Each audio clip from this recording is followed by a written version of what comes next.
Hello बच्चों, let's read the question. The figure shows stopping potential V naught and frequency nu for two different metallic surfaces A and B. The work function of A as compared to that of B is. Question में दो surface दो metals A and B के लिए stopping potential और frequency का curve graph show किया गया है और हमको बताना है कि ए और बी के वर्क फंक्शन में कौन ज़्यादा है कौन कम है. ठीक है.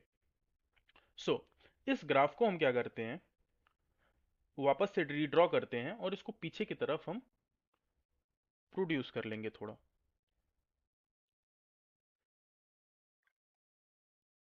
ठीक है.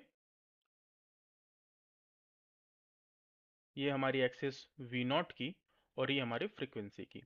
ये दो ग्राफ्स हमें दिए हुए हैं. ये ग्राफ ए है, ये ग्राफ बी है. इसको अगर हम पीछे प्रोड्यूस करें तो ये यहाँ आएगा और ये यहाँ आएगा.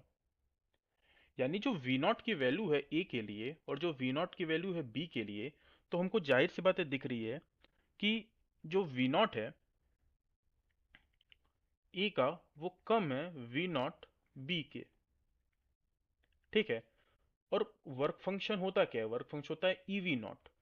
तो जाहिर सी बात है कि work function EV nought of A will be less than work function EV nought of B. तो पूछा है the work function of A as compare to that of B will be less. So I hope you understood it well. All the best.